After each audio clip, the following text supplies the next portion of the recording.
ఇలా తీసి పారేస్తావని అనుకున్నా. గుర్తుపట్టనట్టు నటిస్తావని అనుకున్నా. ఇదిగో ఇది అన్యాయం.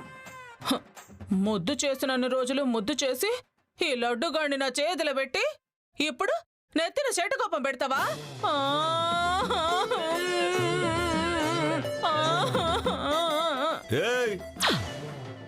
ఊకే ఎందుకు ఏడుస్తున్నావు? మా బాపు ఏమన్నాడని? అసలు నీ లొల్లేందో సమజైతలే నాకు. మీ నాన్నతో పాటు నువ్వు కూడా నన్ను ఏడిపిస్తున్నావు. ఏంటి నాన్న ఇది? అయ్యో, నా బతుకు ఇలా అయిపోయిందేంట్రా దేవుడా! ఏం చేయాలి ఇప్పుడు? ముందు ఏడు పాపండి. ఆపా, చెప్పు ఇప్పుడు. మీరేంటో, మీ బాధ ఏంటో, మీ కథ ఏంటో చెప్పండి. నాకేమీ అర్థం కావడం లేదు. జుట్టు పీక్కుంటున్నాను. అంతే కదా.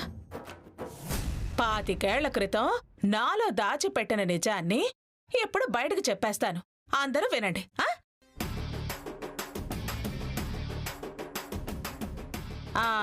కొంచెం మంచినీళ్ళు ఇస్తావమ్మా?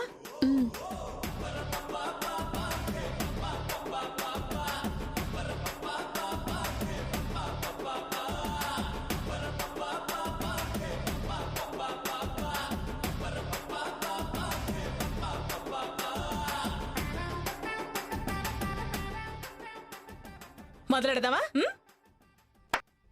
అదొక హాస్పిటల్. 25 ఏళ్ల పైనాటి సంగతి. అక్కడ నేనొక మగ బిడ్డకి జన్మనిచ్చిన. బిడ్డను చూస్తూ మురిసిపోతున్న సమయంలో ఈయన గారు మా రూమ్కొచ్చినారు. తన భార్య భైరవి మగబిడ్డను కంది. పుట్టినవాడు పురిట్లోనే పోయిండని ఓరున ఏడ్చిండు. మా దగ్గరకొచ్చి ఎందుకు చెప్తున్నాడా అని అర్థం కాలే. నెమ్మదిగా వచ్చిన పని బయటపెట్టిండు. పుట్టిన బిడ్డ పోయిందని తెలిసి నా భార్య గుండాగి చచ్చిపోతుందంటూ నా బిడ్డని దానం చేయమన్నాడు. నేను ఒప్పుకోలే. కాళ్ళు పట్టుకున్నాడు. కుదరదన్నాను. నా మొగుడికి డబ్బాస చూపిండు. నా బిడ్డని తీసుకెళ్ళిపోయాడు.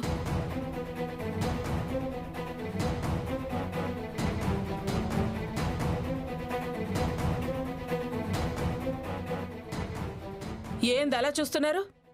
కథ అయిపోయింది. నువ్వు చెప్పేది నిజమేనా?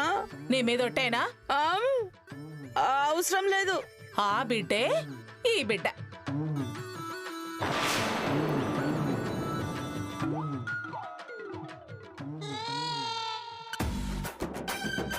కొద్ది రోజులకే నా మొగుడు చనిపోయినాడు. ఒంటరిదాన్ని అయిపోయాను. అనాథనైపోయాను. నా బిడ్డ నాకిచ్చాయని ఈ శివుణ్ణి అడిగినాను. శివుడు కాదు, మహాదేవయ్య. అదే మహాదేవయ్య. ఇంతకీ బిడ్డను తిరిగి ఇచ్చిండా? ఇస్తే వాడు నీ దగ్గర ఎందుకుంటాడు? మరేమన్నావురా నువ్వు? ఆయన గుర్తుండవు. నేను చెప్తాగా. నేనుండగా నువ్వెందుకు అనాథవైతావు? నీకు నేనున్నాను అని రెండో పెళ్ళాగా చూసుకుంటా అని గుళ్ళో గంట కొట్టి ఇదిగో మెళ్ళో తాళి కట్టిండు.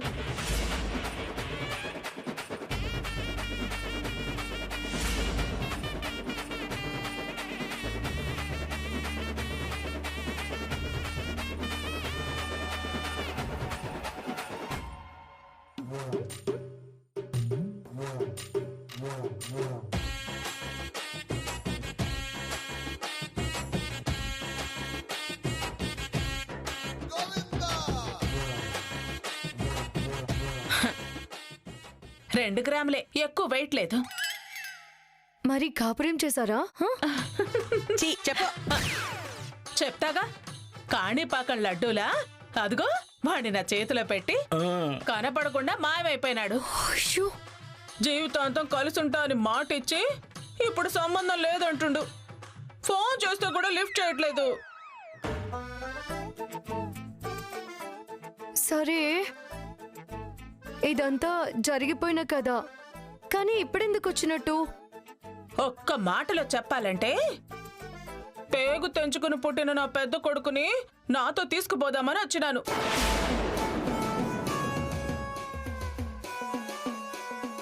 ఆయనకి నేను అక్కర్లేకపోయినా నాకు నా కొడుకు కావాలి. ఏందయ్య ఇదంతా? తాళంటుంది, కాపురం అంటుంది, లడ్డు అంటుంది. ఏంది వాణ్ణి మన చిన్నగాని ఆ అత్తని కొడుకు అంటుంది. నోర్మై, ఆ పిచ్చిదేదో పిచ్చి కథలు చెప్తే నమ్మేస్తారా? నా మీద నమ్మకం లేదా? ఉంది గాని మరి కట్టు కథలు చెప్పినందుకు దాని ముఖం బాలగొట్టకుండా నా ముఖం చూసుకుంటూ అట్లా నుంచి ఉంటావేందే? సిగ్గుందా నీకు అసలు? నువ్వు తిట్టాల్సింది నన్ను కాదు, దాన్ని. రేయ్, ఎవర్రాడా? ఎవరిని పిలుస్తున్నావు? ఎందుకు పిలుస్తున్నావు? రేయ్ అయ్యా పంకజం, అయ్యా నువ్వు దీన్ని. రేయ్, మీరిద్దరు ఆ కొబ్బరి బొండం గాని గుంజుకపోండ్రా. సరేనయ్యా. ఏ ఆగు, ఏంది దౌర్జన్యం? నేను నీ పెళ్ళాన్ని. చూసినట్టేం కాదు. కాదు, ఇంకోసారి ఆ మాట ఉన్నట్టు పీక నొక్కేస్తా. ఆరాంగా నీ కత్తిన్నా కదా అని పిచ్చోడిని అనుకుంటున్నావా? నమ్ముతున్నా అనుకుంటున్నావా? ఇక్కడుంది మహాదేవయ్య. చూస్తావేంద్రా? చేసి మీ నాన్న క్రిష్. నేను మీ అమ్మని. దాని నుంచి ఓ పోయి చెట్టు కింద కూర్చొని చిలక జోష్ అని చెప్పుకో. పెండ్లామంట నీ. రే వదలండ్రా. క్రిష్.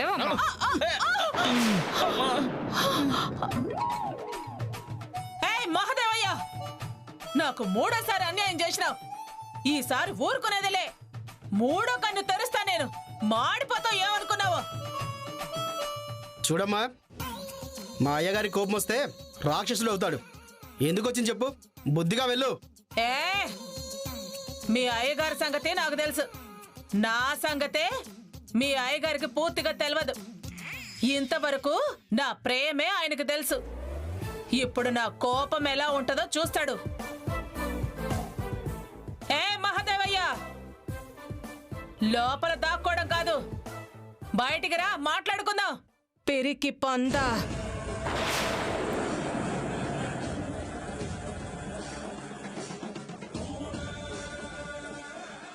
ఏదో మొగుడు కదా అని గౌరవం ఇస్తుంటే నన్నే బయటకు తోయిస్తావా? భయపడి పారిపోతాననుకుంటున్నావేమో. ఒకప్పటి గంగని కాదు, నీ గుండెల మీద తన్ని నా కొడుకుని తీసుకుపోతా. అప్పటి వరకు నీ ఇంటి ముందు నుంచి కదలను. ధర్నా చేస్తా. నువ్వు దిగొచ్చేదాకా నిరాహార దీక్ష చేస్తా. రే బండడా. అమ్మా రే నిన్ను కాదురా, నీ బాబుని. రే బండడా, నువ్వు నా కొడుకుని తిరిగిచ్చేంత వరకు ఇక్కడే కూర్చుంటా. నిరాహార దీక్ష చేస్తా. అమ్మా మరి నేను తినొచ్చా? నువ్వు తిన్నానా? తిను. మీ నాన్న చేసిన తప్పుకి నీకెందుకురా శిక్ష? పెళ్ళాను కాబట్టి నాకు తప్పదు. నువ్వు చిప్స్ తినడం మానేస్తే ఎలారా నాన్న?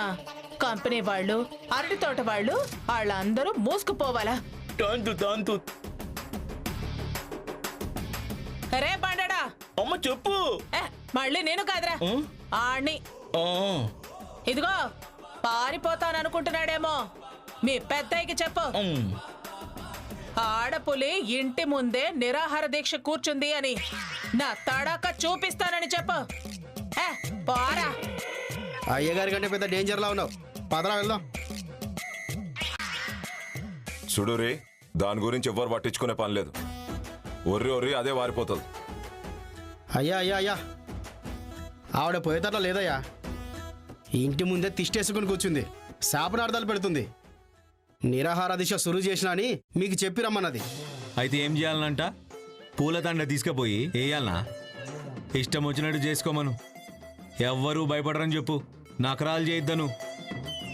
అడ్డమైన మాటలు మాట్లాడుతుందయ్యా. ఏయ్ పోరా నువ్వు. దానికంటే నీ టార్చర్ ఎక్కువైంది. అదేమన్నా అంటే ఇనకు, చెవులో దూదులు పెట్టుకో పో. సరే పెద్దయ్యా.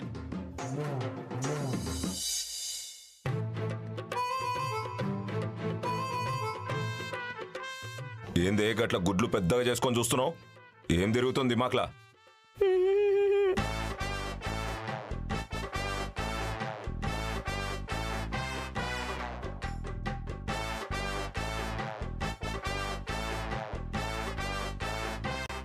అత్తమ్మా, మీరు కూడా ఇటారండి.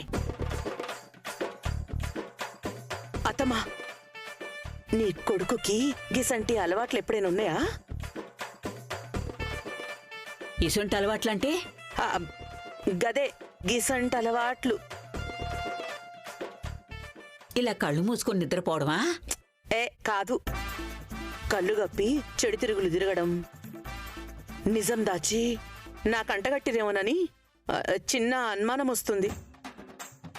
న్యాయం! న్యాయం! మహాదేవయ్యకి వ్యతిరేకంగా ఏకబోతున్న మహిళా సంఘాలు. మహాదేవయ్య రాజకీయ పునాదులు కదలబోతున్నాయి. గొడవ పెద్దది కాకముందే తప్పించుకునే ఉపాయం ఆలోచించాలి. ఒక పని చేస్తే డిఎన్ఏ టెస్ట్ జరిపించమని మీరు వెళ్ళి మహిళా సంఘం వాళ్ళకి ధైర్యంగా ఛాలెంజ్ చేయాలి.